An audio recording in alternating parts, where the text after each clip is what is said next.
Hello and welcome to Grand Final History. I'm Kieran McGee, and in this episode we go back to 1905, the VFL's ninth season. 1905 is also known as Albert Einstein's Year of Miracles, when he published 4 landmark scientific papers that revolutionised the way we see the universe, proved the existence of atoms, outlined special relativity, gave the world the famous E equals mc squared equation, and, eventually, the phrase used about many footballers, including Jack Dyer, "He's no Einstein, but he can play a bit." 1905 was Einstein's miracle year. Let's see if any of the clubs have a miracle to take out the premiership. Preparations for the season began in March, when the league administration met. Items on the agenda included a donation to the Queensland Australian Rules League, which set the precedent for the league's eventual investments in supporting the Brisbane Bears, the Brisbane Lions and the Gold Coast Suns. Jack Worrell also raised the need to negotiate with the cricket authorities to gain access to the grounds before May. Fitzroy's delegate, Con Hickey, agreed, pointing out that they had to travel to the wilds of Northcote and Preston looking for practice grounds. I'm sure those early administrators would be pleased to know that the football clubs now dominate access to the grounds, with cricket clubs sent off packing and the cricket season having to fit around the football season. The fixture was released at the end of March. No agreement with the South Australian Football Association meant that there would be no interstate games this season. Instead, there would be 2 byes, allowing for games against the combined Ballarat team at the MCG in June and a return game in Ballarat in August. The League annual general meeting was held at the start of April, with the season still a month away. There was talk of another game in Sydney. However, this would end up being an exhibition game between South Melbourne and Fitzroy. There was also positive talk about the growth of the game internationally, with reports from New Zealand, South Africa and Canada. And to help the game locally, the VFL proposed the formation of an Australian Football Council, with invitations to various state associations and leagues for a gathering in Melbourne at the start of November, coincidentally the same time as the Melbourne Cup. The issue of professionalism and the hidden payment of players was still bubbling along. In April, the Melbourne leaders, Old Boy, analysed the financial reports produced by the clubs and wondered at the cost of providing uniforms and boots when the players that originally made the game provided their own boots and uniforms and played for the fun they got for it. Sadly, in 1905, the player today is a pampered individual who must be waited on and whose every wish must be gratified at the expense of the club or some ardent supporters. So if you think that today's players are soft and are looked after too well, you're maintaining a tradition that dates back over 100 years. In the Melbourne Leader, Javelin reported that Amos Norcott, Melbourne secretary, had proposed that the club's financial statements should be independently audited by the VFL. This would provide evidence where the clubs were paying players and using dodgy accounts to hide payments. Melbourne were very committed to amateurism, so clearly had nothing to hide in their books. The challenge of professional payments was going to come to a head in the coming seasons, but it would be many, many years before the introduction of the salary cap and for the league to get full access to the club's financial records.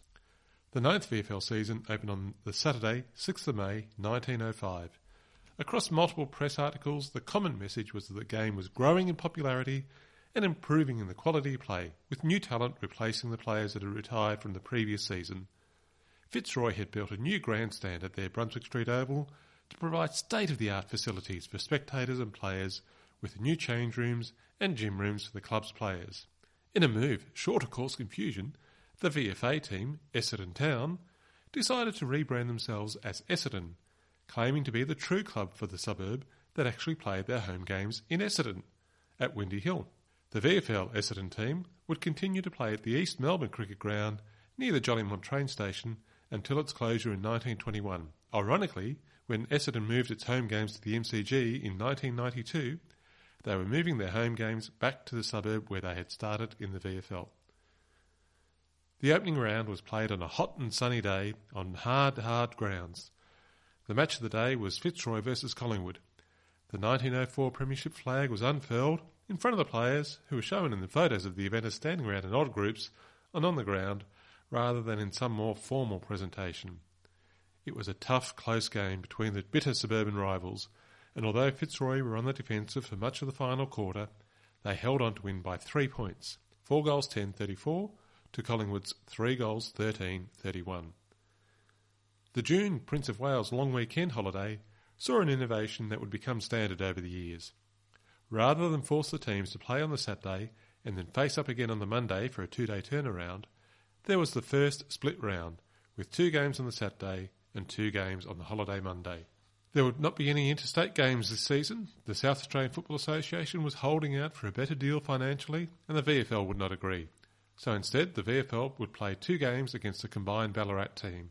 On the 24th of June, the Victorians hosted the Ballarat team at the MCG, and for the first time, the Vics were wearing the blue jumper, albeit without the big V just yet. On the same day, the South Australian Football Association had actually travelled to Victoria, but this time they would be playing the VFA at the Punt Road Oval. At the MCG, the VFL were far too strong for the Ballarat team, winning 15 goals 20-110 to just 4 goals 5-29, while over at the Punt Road Oval, an inaccurate VFA team lost a close game to the visiting South Australians, 8 goals 14-62 to the VFA's 6 goals 19-55. On the same day, Fitzroy and South Melbourne played an exhibition game in Sydney. It would be another 77 years before South Melbourne would make Sydney their permanent home. The Argus had no time for these efforts to popularise the games up north. In its preview of the game, it wrote, quote, "In Sydney, the Fitzroy and South Melbourne teams will continue the hopeless crusade against rugby. They have as much chance of supplanting it, I think, as they have supplanting cricket with croquet.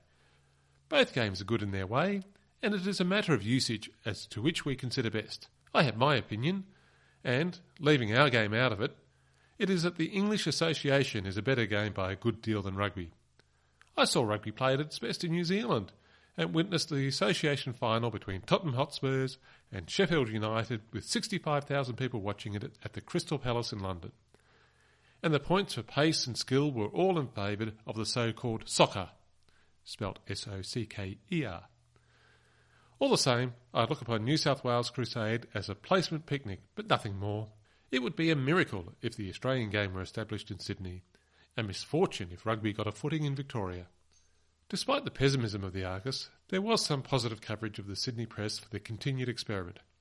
As reported in the Sydney Sportsman, the week before the game, the arrival of South Melbourne meant that every league team, except St Kilda, had visited Sydney at least once.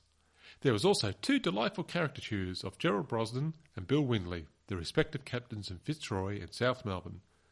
The preview in the Sydney Morning Herald provided a guide for those not conversant with the rules of the Australian game, pointing out that it was designed to be equally attractive to players and spectators alike. At a welcome reception, Mr. Albert Nash, the president of the New South Wales Football League, presented a glowing picture of the health of the Australian game. It was played in 48 schools across New South Wales, in every state of the Commonwealth, with 30 clubs in Queensland, 60 in New Zealand, and now being played in South Africa, Canada and England. He was sure it had a great future.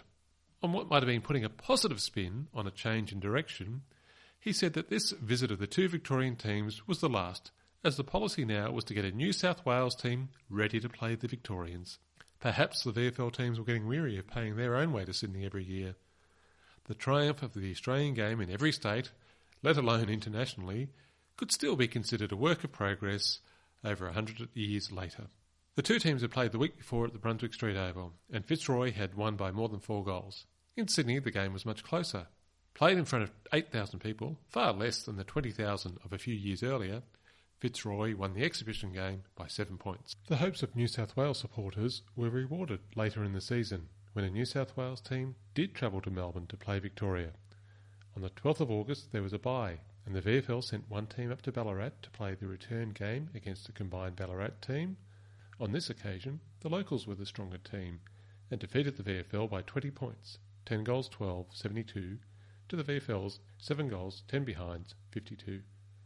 On the same day, the New South Wales team took on the VFL at the MCG. There had been numerous functions to welcome the New South Wales team, and much hope that this would be the start of regular games between the states.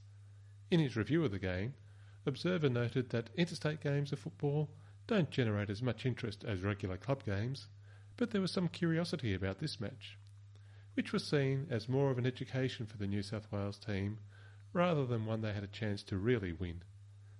Despite a slow start, the New South Wales side played some attractive football, there was good straight kicking from both sides, and the Victorians won without really exerting themselves. 12 goals 18, 90 points, to New South Wales 10 goals 10, 70. The season progressed with Collingwood moving to the top of the ladder in a run of wins. One of the lowlights of the season was the challenging conditions for round 12 on the 29th of July. Follower in The Age asked, "After Saturday's experience, it would be interesting to know what sort of adverse weather would be sufficiently adverse for authorities to put off the matches." Despite the rain and poor conditions, spectators found their way to each of the grounds to watch play that at times degenerated into something of a burlesque. The end of the home and away portion of the season saw Collingwood on top of the ladder with 12 wins and only 2 losses. Fitzroy, Carlton and Essendon made up the top 4 as the sectional games commenced. The first week went as expected, with the higher ranked teams winning their games. Week 2 saw the Fitzroy team travel to Corio Oval to play Geelong. In a game that was close all day, Geelong's better accuracy saw them prevail by 2 points, 10 goals 8-68 to Fitzroy's 9-12-66. Carlton, Essendon and Collingwood all had wins. The final round would decide the order of the top 4, with the main game being Essendon hosting Fitzroy. The Maroons had finished the season second, but had been inconsistent in the latter part of the season, with losses to Geelong and a draw against South Melbourne in the final round of the home and away games. However, now that the season was drawing to a close, the reigning premiers began to hit their stride. Essendon were never in the game, with Fitzroy winning 11 goals 14, 84 to Essendon's 4-13, 37. Collingwood had finished the season well on top of the ladder, 3 games clear of Fitzroy, and had earned their right of a challenge should they need it. The semi-finals on the 16th of September would see top-side Collingwood playing third-place Carlton at the MCG and second-placed Fitzroy playing the fourth-place Essendon at Princess Park for the second week in a row. While Fitzroy were favoured to repeat the result, Essendon was strengthened by the return of 3 of their regular players. The league had learnt the lesson from last year's grand final and now increased the price of the semi-finals to $1 as well, double the price of the previous year's semi-final. The reason given for the increase was to cover the costs of promoting the game in the northern states. As would happen many times in the future, the average supporter was paying for the league's ambitions for expansion. Writing in the Leader, Follower was scathing about the price increase and again argued that the club books should be subject to independent audit to make it clear where the money was really going. The taint of secret professionalism continued to cast its shadow over the league affairs.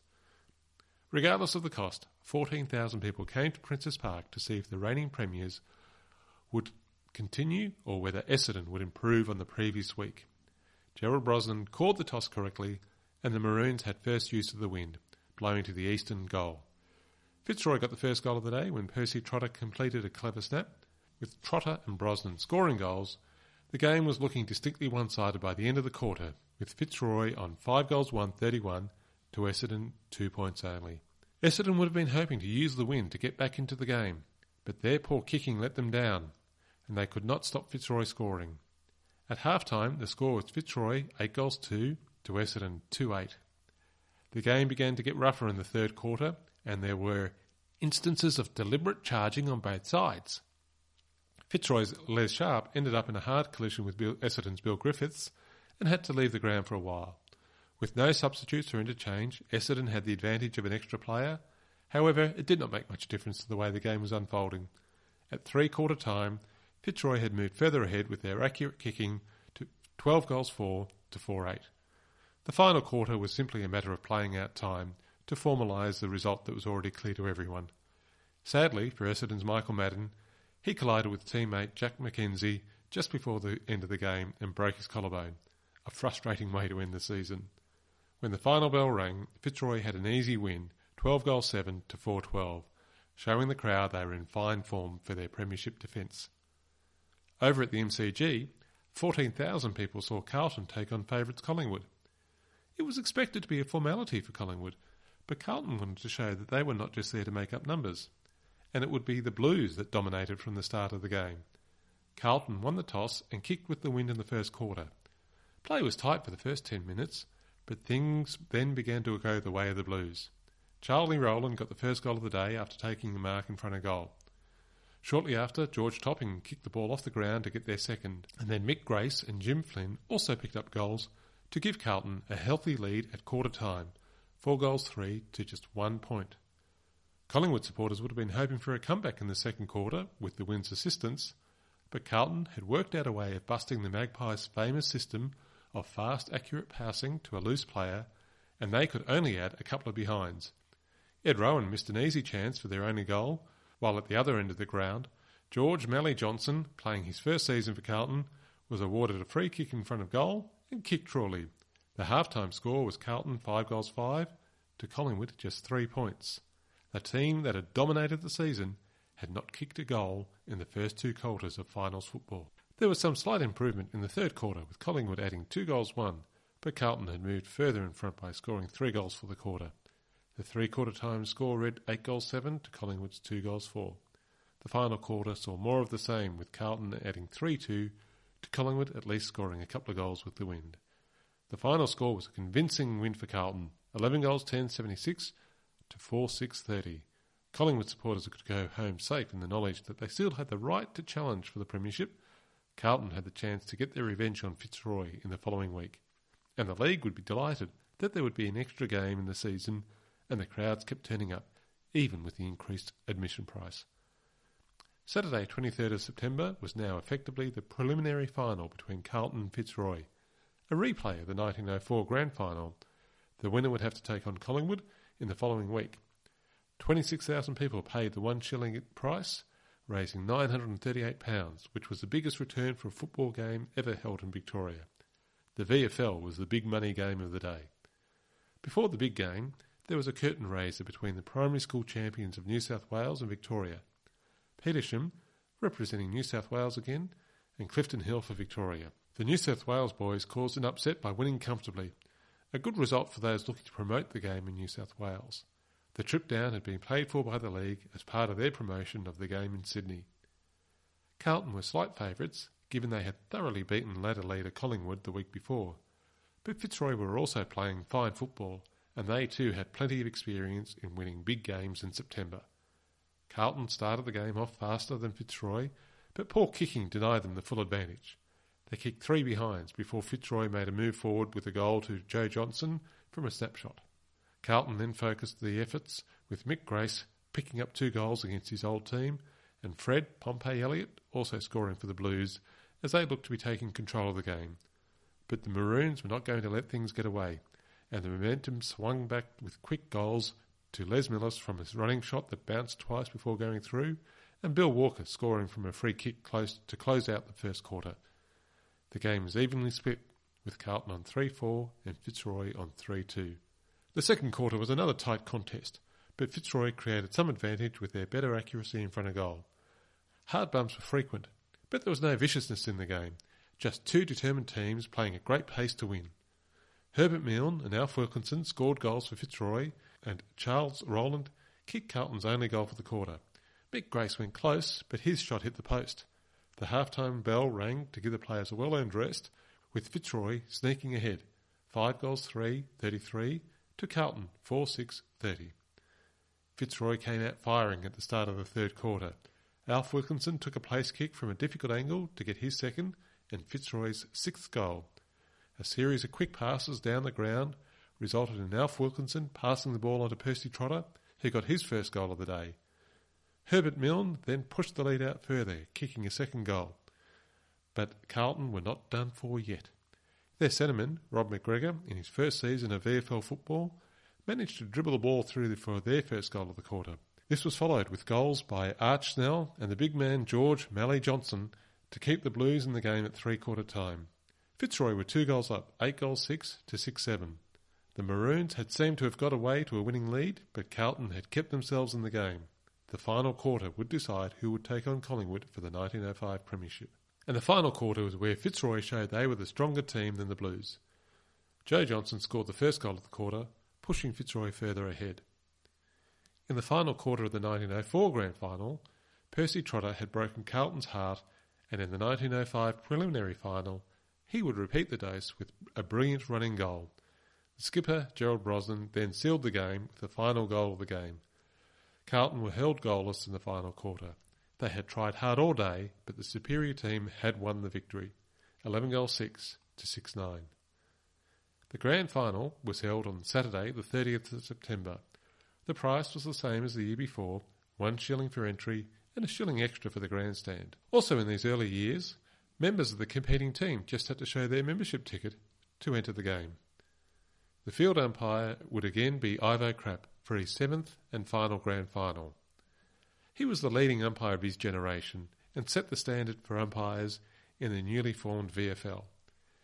In 1906, Ivo Krapp moved to Western Australia on the promise of a job in the Kalgoorlie goldfields. The job had disappeared by the time he arrived, and he returned to Perth intending to catch the train back to Melbourne. Western Australian League officials took advantage of the opportunity to grab the country's leading umpire and put him on contract to umpire Western Australian Football League games for the 1906 season. His umpiring career would continue in the West until 1919. His last major game was at the request of the VFL in the 1921 interstate game between Western Australia and Victoria, when he was 48 years old. An astonishing umpiring career. Gerald Brosnan would captain Fitzroy again after the successful season the year before. Collingwood's captain was Charles Panham. From a Greek family, they shortened their name from Pananopoulos when they emigrated to Australia. He was a local Collingwood boy who was a brilliant wingman, the first man to play 100 VFL games. Along with Dick Condon, Charles Panham was instrumental in developing Collingwood's famous fast, accurate style of play, the Collingwood system. By 1905, he had slowed down a little and moved down the forward line. He topped the VFL goal kicking for the year with 38 goals.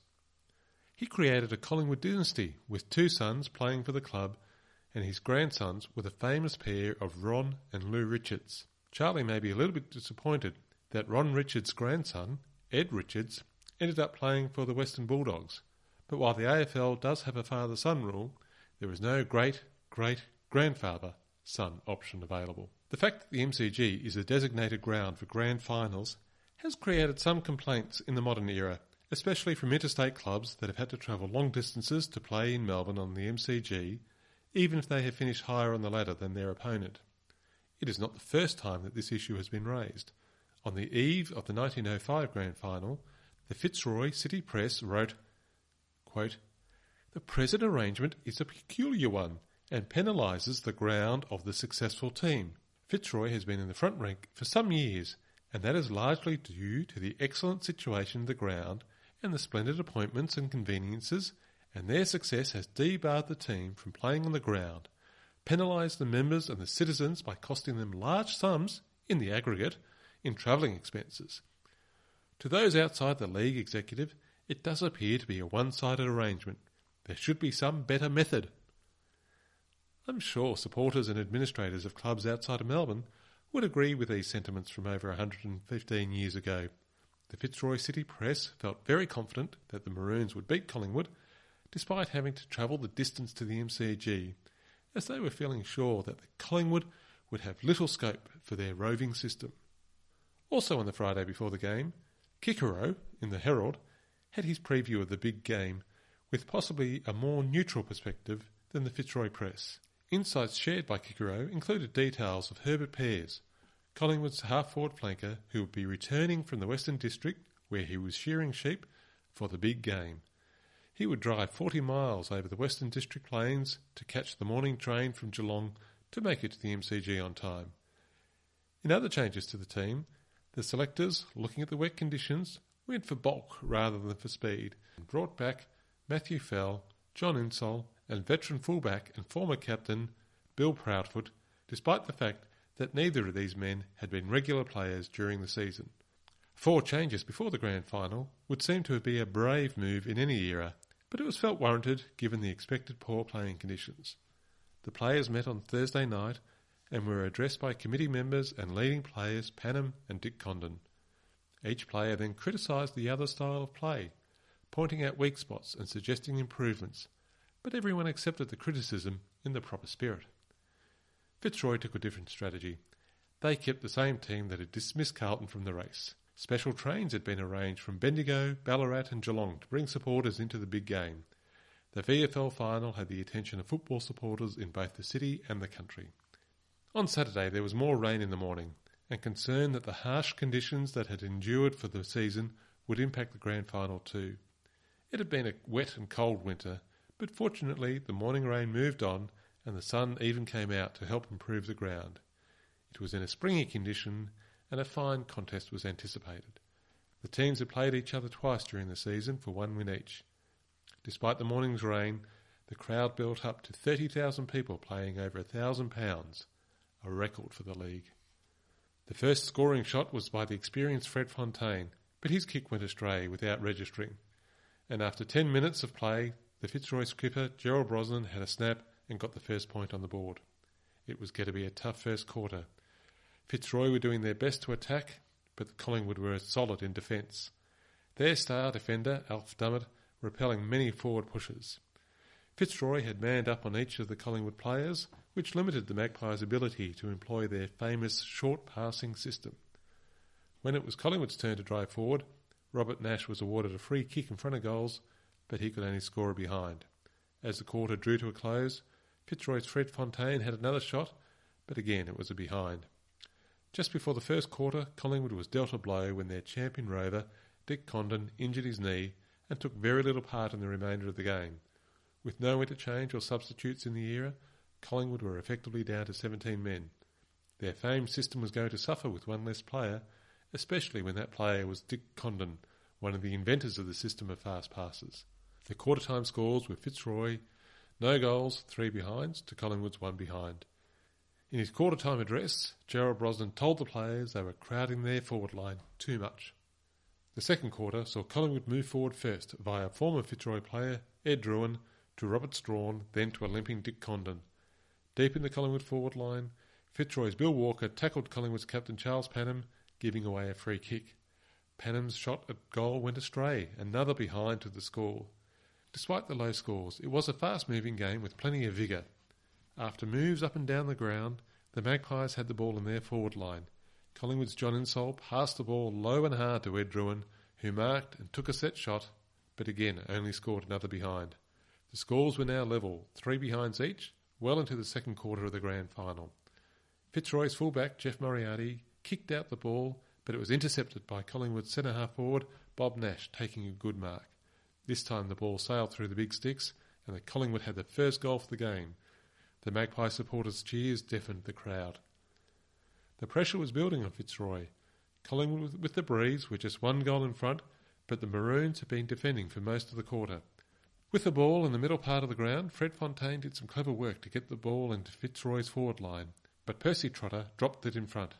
Collingwood's veteran fullback, policeman Bill Proudfoot, cleared the ball, denying Fitzroy any score. The pressure continued to build and the crowd got louder. In front of the members' pavilion on the wing, Fitzroy's Joe Johnson was awarded a free kick.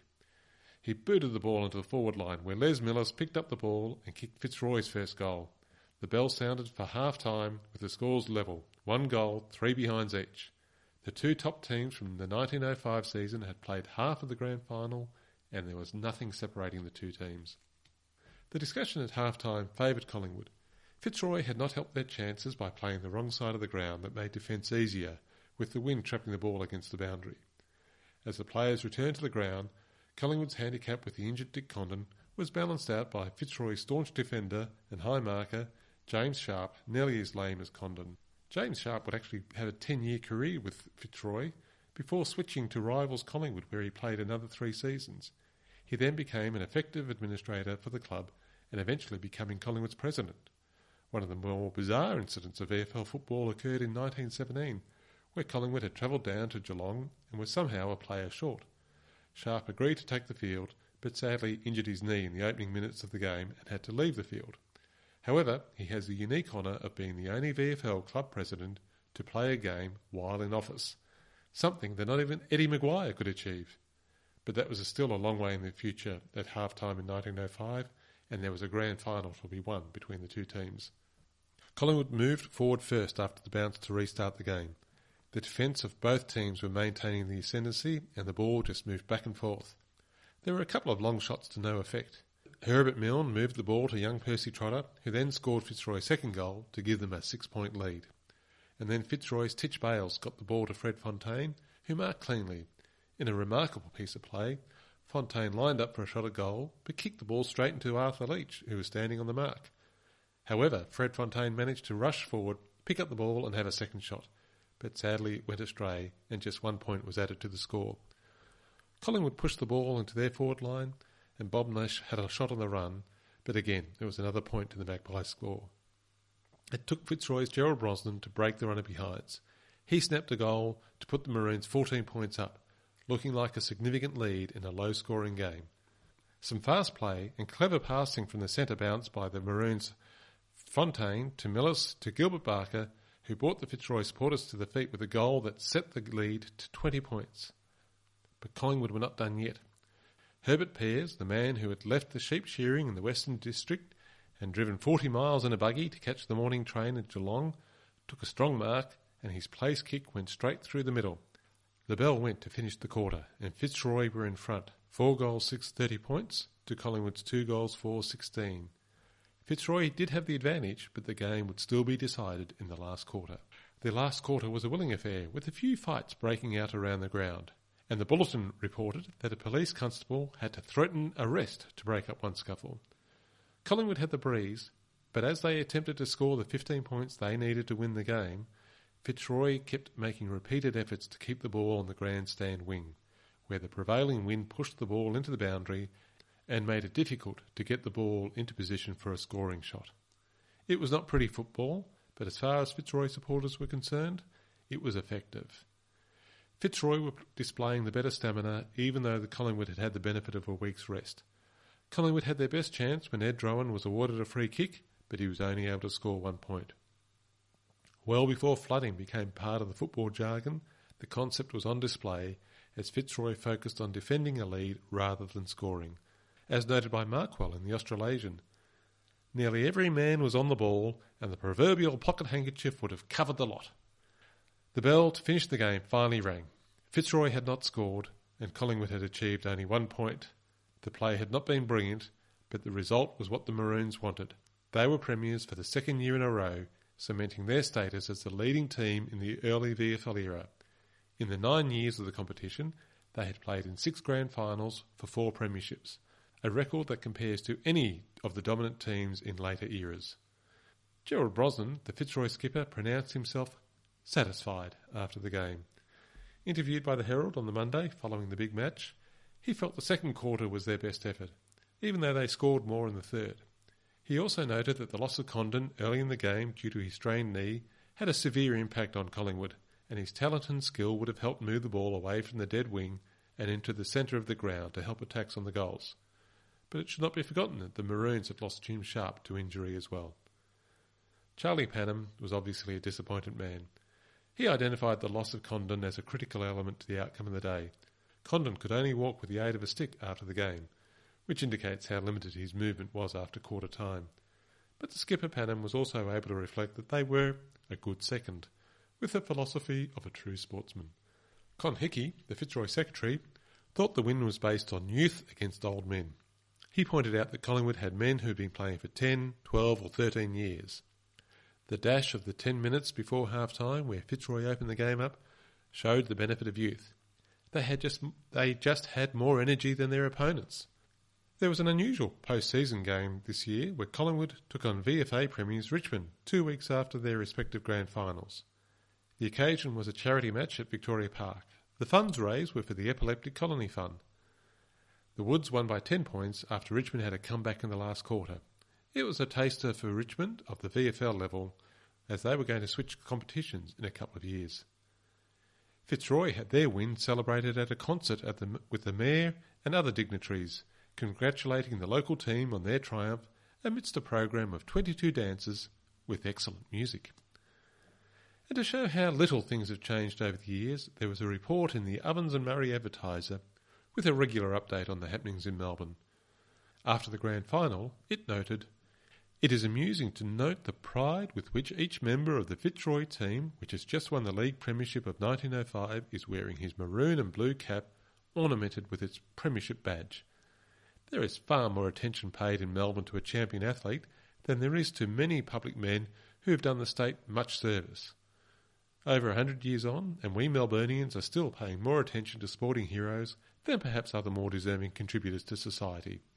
But it is hard to see this changing in the next 100 years as well. The final task for 1905 was the Football Council held over the Melbourne Cup Carnival. There were representatives from all states and the North and South Islands of New Zealand. The council wanted the game to be the leading winter game for all Australia. It was recognised that rugby had a firm hold in New South Wales and Queensland and New Zealand, and that in Western Australia both rugby and British Association football were being played, the latter being promoted by English masters in the public schools.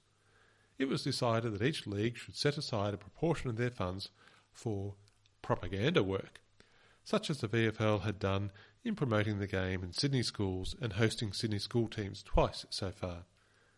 As to the rules of the game, there was debate about what we now call kicking in danger. Opinion was divided at the time on the value of such a rule, which was in effect in Western Australia. The delegate from Kalgoorlie wanted to alter the scoring system to allow 4 points for a goal, 2 for hitting the post, and 1 for a behind. But there was no support for such a change. It might have led to some different outcomes across many games if it had been agreed. The question of substitutes for injured players was raised. In South Australia, substitutes were allowed up to half-time, but the majority were against such a scheme. A 19th man would not appear until 1930 in the VFL, 25 years after this initial Australasian Forum. There was also a fitting tribute to the chairman Henry Harrison, who, with his cousin Tom Wills, had invented Australian rules football many years earlier. The Western Australian delegate, Mr. Jack Simpson, said, "Mr. Harrison was virtually the founder of the game, and he was like the founder of a religion or a cult who lived to see their devotees numbered in the hundreds of thousands." Join me next time as we review the 10th season of the VFL in 1906. Would Fitzroy continue on to a hat-trick of premierships? Would Collingwood redeem themselves after losing their premiership, even though they were on top of the ladder for most of the season and had the right to challenge for the premiership? Or would one of the other clubs make a move? And after the VFL had created the Football Council, would the Sydney push continue for another year?